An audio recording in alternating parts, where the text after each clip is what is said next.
Peace, infinite waters, diving deep once again. It is such a hot day, beautiful day too.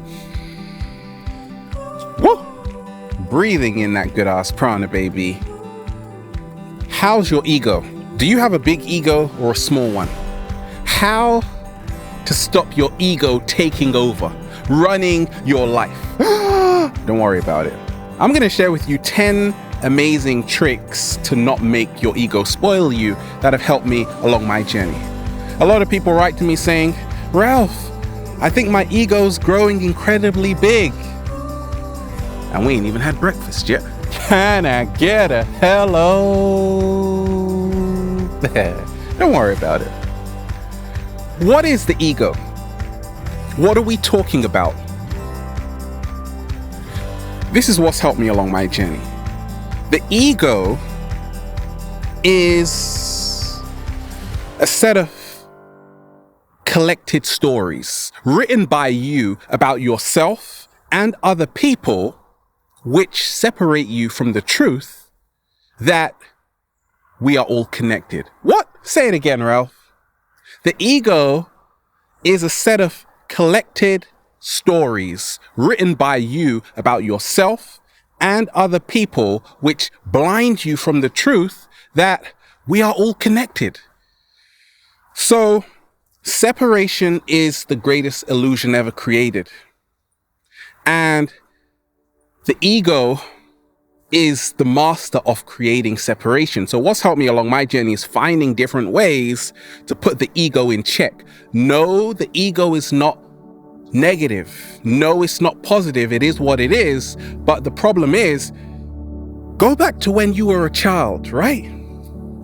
You were so connected, even with animals. Maybe you were stroking the dog, you were stroking the cat down the road.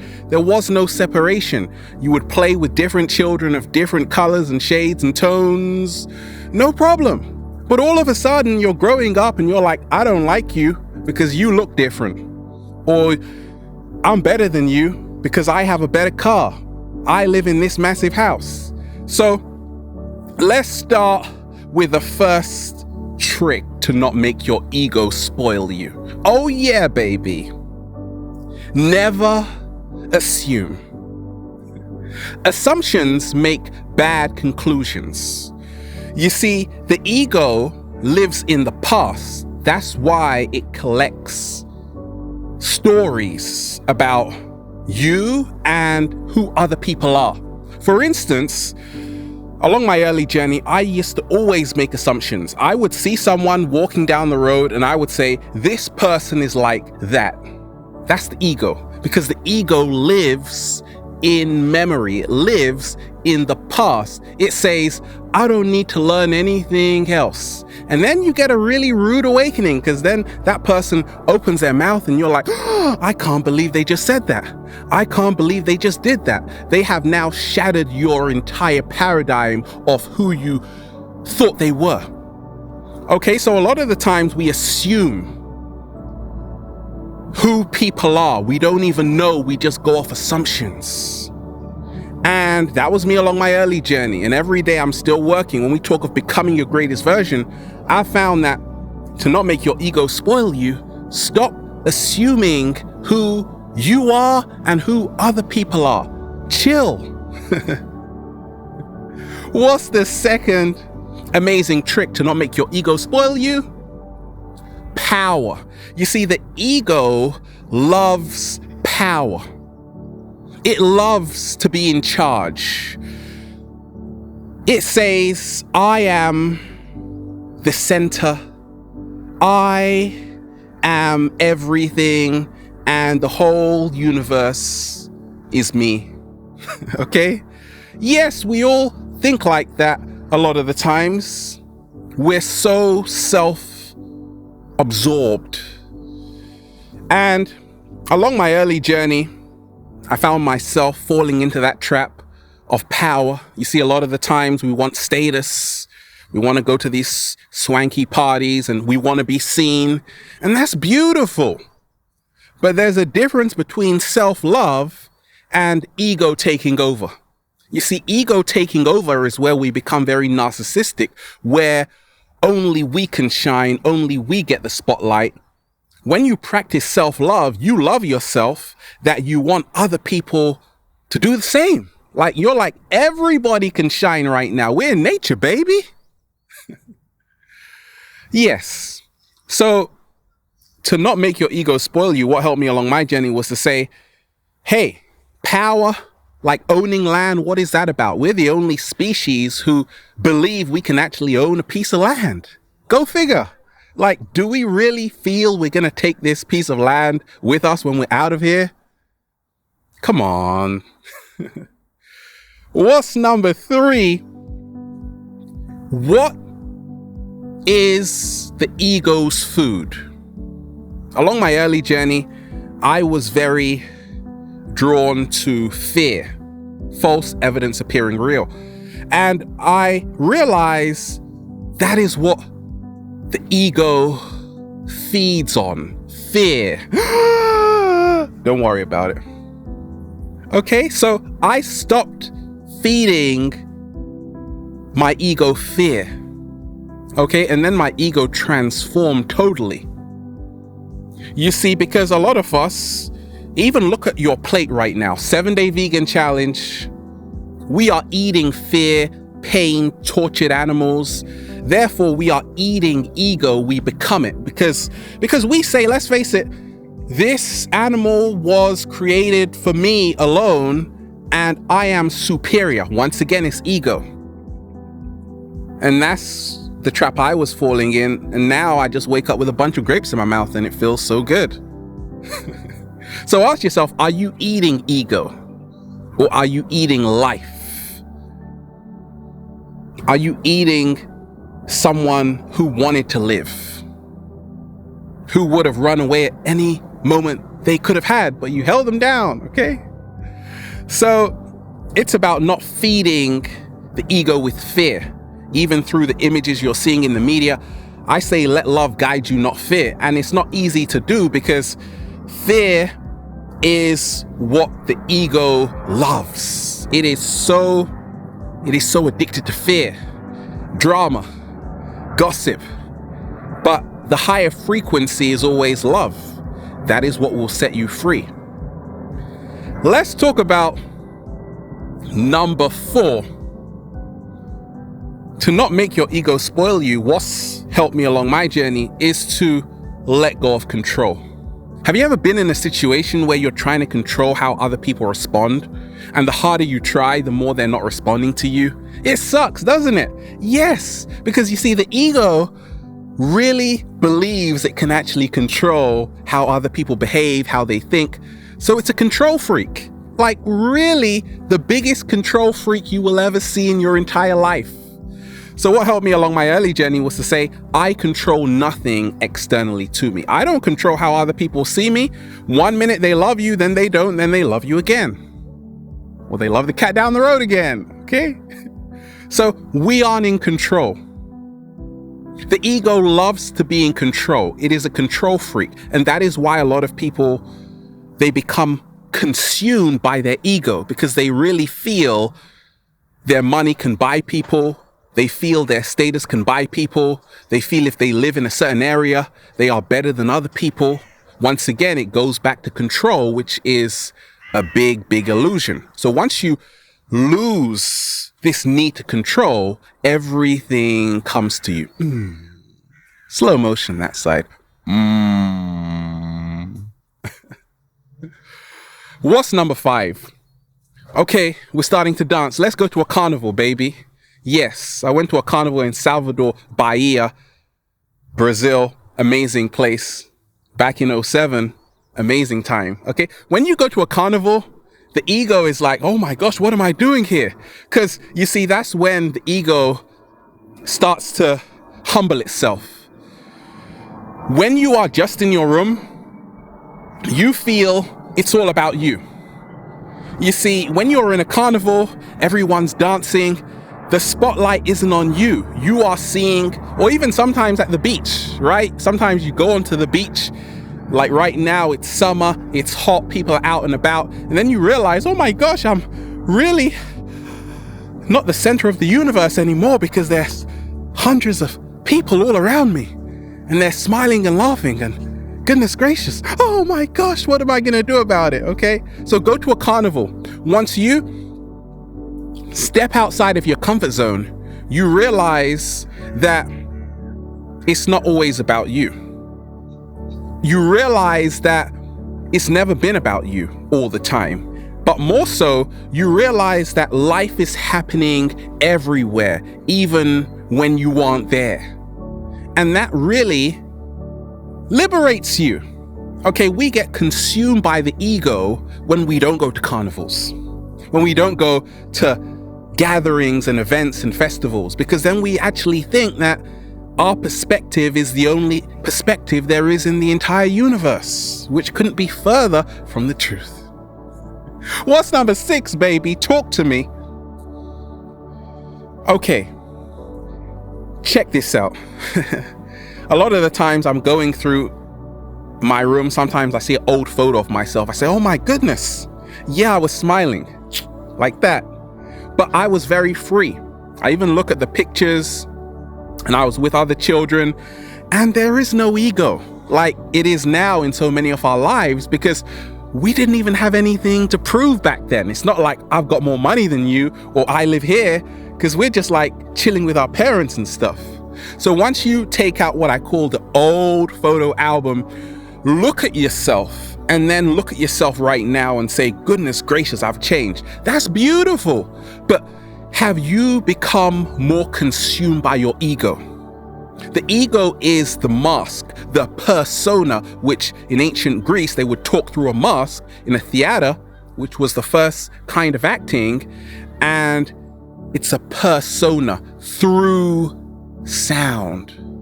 Okay, through sona, sound. They're talking through the mask. But you see, a lot of us, we still feel we are in the act when we have to move more into being. Someone wrote to me saying, gosh, instead of awards for acting, I wish there were awards for being. Slow motion that side. Can I get a hello? So as children, we are so in the moment. We are so carefree, and there is nothing to defend. You see, a lot of the times we become consumed by the ego because we are trying to defend a certain belief. My God is better than your God. My country is better than your country. My race is better than your race. You see, all of these are separations created from the ego, because the ego can only live through being superior.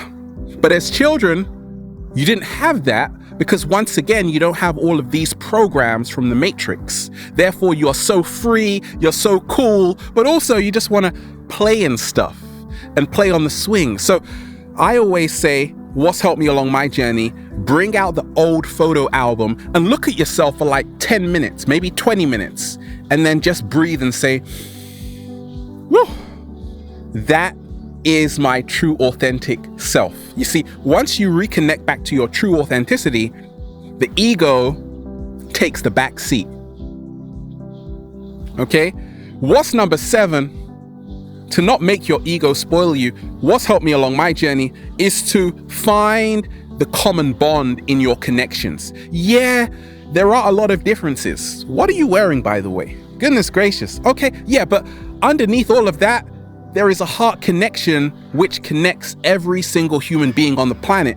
And you only find that through compassion. You realize that we are so much more alike than we are different. And I realize that because I travel a lot.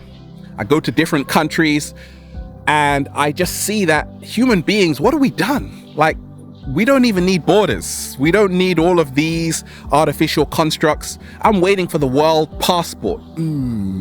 Slow motion that side.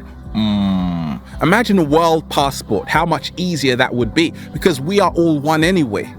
So once you start finding the common bond between other people, you start to realize that actually human beings are pretty amazing. We are so amazing if we can see the truth of the games we have created through separation. I want to be better than you. No, no, no. Everybody can shine. And yes, love yourself to life, not to death. Love yourself to life. How about that? Okay. But also look for the common bond you share with someone else. And that really puts the ego, it makes the ego take a back seat. What's number 8? To not make your ego spoil you. What helped me along my journey was, once again, it's not always about you, but respect that everybody you meet is a universe unto themselves. That means you are literally a mini universe. And once I realized that, I had a light bulb moment to say, I have no business imposing my universe on someone else. Like, your universe is totally cool. I meet people, really weird people. I'm really weird too. And I'm like, your universe is so amazing. I'm just like, wow, that's really your universe? You see, once you practice the art of that, of respecting that everybody is a universe unto themselves, the ego takes a back seat, because once again, the ego now realizes it's not just about me. Life is infinite. And therefore, because life is infinite, so many people are having their own different version of reality. Also, it means that there isn't one definitive truth about what reality is. Like, everybody is literally creating their entire universe. And once you realize that, you're like, okay, I'm good. Live and let live, baby. You do you and I'll do me. But you see, when two universes collide in beautiful harmony, now you are more in alignment with the truth, because we were all one tiny cell to begin with. Then we evolved, and then we separated, and then we actually forgot that we actually were one cell to begin with. How about that? Okay, so yes. What's number 9? Now, a lot of people talk really dirty about the ego. The ego is so negative. It's so bad. No. In becoming your greatest version, what's helped me along my journey is to realize that I love the ego. What? Yes, because the ego can actually be the catalyst for helping you become your greatest version. Like, the ego for me is like the cheerleader. It's cheering you on to move more into your higher self if you can see the ego from a different perspective. A lot of people say the ego is so negative, let me destroy the ego. You don't want to destroy the ego, you want to make the ego work for you. Do you know that sometimes I'm about to do a skating trick and I'm like, I call upon my ego, I say, ego, please help me do this skating trick. And the ego's like, you can do it. You were born to do this. You've been doing this your whole life. It's so egotistical now. Now I'm getting the confidence. And I do it. And I'm like, thanks, ego. Then I'm back to being humble again. Okay? It's what I call humble confidence. Did a whole video on it. So when you realize you don't want to kill the ego, you want to use the ego as an ally, realize that the ego can become a wonderful cheerleader, but you aren't your ego. Okay, you aren't your ego. You aren't this image. You're not this mask. You are so much more than that. And then you realize, okay, I can use the ego when I want and then put it away when I don't need it. So it's a very handy tool, kind of like your MacBook Pro. What's number 10? An amazing trick to not make your ego spoil you. Become present. You see, the ego lives in the past. A lot of people say, I did this 5 years ago. Yeah, 5 years ago. But what's happening right now? Talk to me. You see, the ego loves to rest on its laurels. Do you know that last week I did so much? I've got so many achievements, so many degrees. Once again, it gets stuck in the past achievements, but also future goals. The ego loves to talk about what it's gonna do. Oh, I'm gonna do this, I'm gonna do that. But only in the present does the ego begin to dissolve. That's why when you are in love, baby, when you're in the love connection, when you're kissing, when the two souls become one and the babies pop out, goodness gracious, it's a beautiful sight. There is no ego, because you realize you are both present to each other. For once in your life, you've stopped thinking about yourself. You move from the mind to the heart space. That's why when you are in love, when you're rising in love with someone else, the ego just is very quiet. Because the truth is that you now start to really see practically how you are all connected. Okay? And that's beautiful. But once you are present, you are so in the here and now that you're only focused, okay, right now I'm recording this video. Woo! Breathing in that good ass prana, and it feels fantastic. I'm not thinking about the past, not the future. It hasn't happened yet. The past already come and gone. But right now, and now the ego has to surrender, because now the ego has no control. Oh my goodness. Doesn't know what to do. It's panicking, having panic attacks, anxiety attacks. And now you're just like chilling. You're just so relaxed, okay? So once you become present, maybe through meditation, one of the greatest ways to do it, go into nature and just go like, do whatever works for you. That's what works for me. So once again, the ego is not negative. It's not positive. It is what you make it, and it can be used as an ally to help you become your greatest version, but you want your ego. You are so much more, okay? And that's what's helped me along my journey. So have a beautiful day today. We're out here in nature. It's so hot, about to go to the beach. Woo! I'm breathing that good ass prana, getting high. Infinite waters, diving deep. Once again, stay well, stay healthy. Peace.